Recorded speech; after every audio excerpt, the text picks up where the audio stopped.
આજે ફોકસમાં છે. યોમિક, good morning. જણાવો કયા કયા સ્ટોક્સ આજે આપણા લિસ્ટમાં? સૌપ્રથમ શરૂઆત એવા બે સ્ટોકથી હું કરવા માંગીશ કે જેમાં જે આપણને પ્રમોટર દ્વારા આપણને હિસ્સો વેચતો જોવા મળી શકે છે.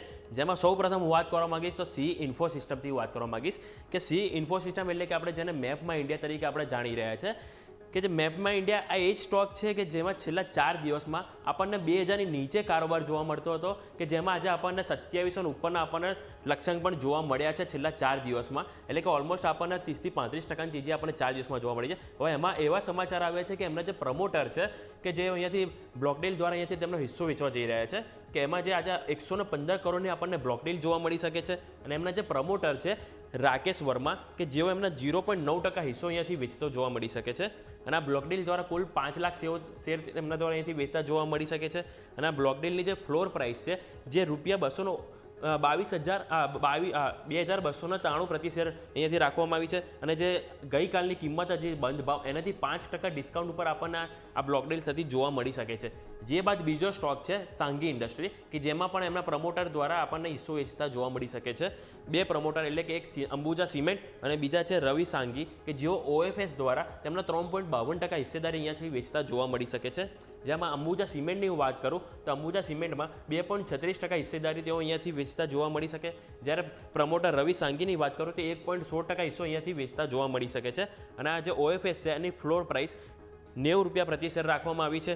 અને જે આજથી આ જે OFS છે નોન રિટેલ માટે ચાલુ થયો છે અને રિટેલ માટે આવતીકાલથી આપણને ઓપન થતો જોવા મળી શકે છે. એટલે સાંગી ઇન્ડસ્ટ્રીમાં પણ આપણને એક એક્શન જોવા મળી શકે છે.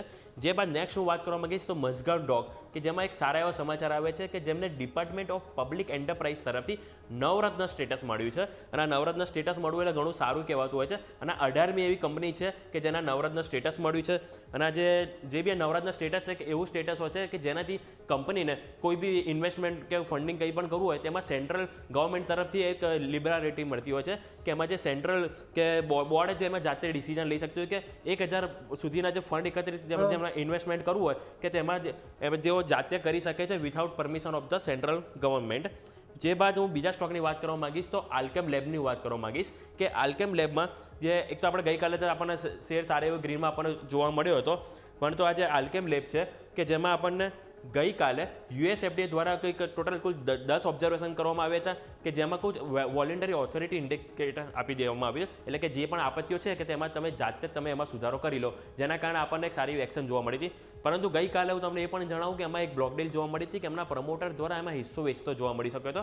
જે બાદ હવે ખરીદી કોણે કરી છે તો ખરીદીમાં સૌપ્રથમ ICICI Prudential mutual funday 1.70 lakh share ખરીદ્યા છે.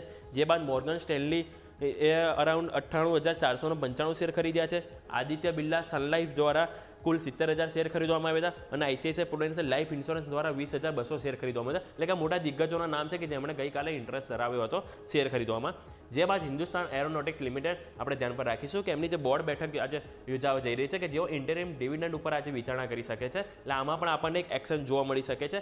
જે બાદ લાસ્ટ સ્ટોકની વાત કરવા માંગીશ તો આઇનોક્સ ગ્રીન એનર્જી તમારા રડાર પર રહેવો જોઈએ કે એમાં ફંડ એકત્રિત કરવા માટે આજે બોર્ડનું બેઠક એક યોજાવાનું છે કે જેમાં સ્પેશિયલી તેઓ શેર ઇન્સ્યોરન્સ દ્વારા તેઓ અહીંયાથી ફંડ એકત્રિત કરતા જોવા મળી શકે છે. એટલે ઓવરઓલ દરેક ઘણા બધા એવા સ્ટોક છે કે જેમાં આજે આપણને એક મોટી એક્શન જોવા મળી શકે છે કે જે આજના દિવસે તમારા વોચ લિસ્ટ પર રહેવા જોઈએ.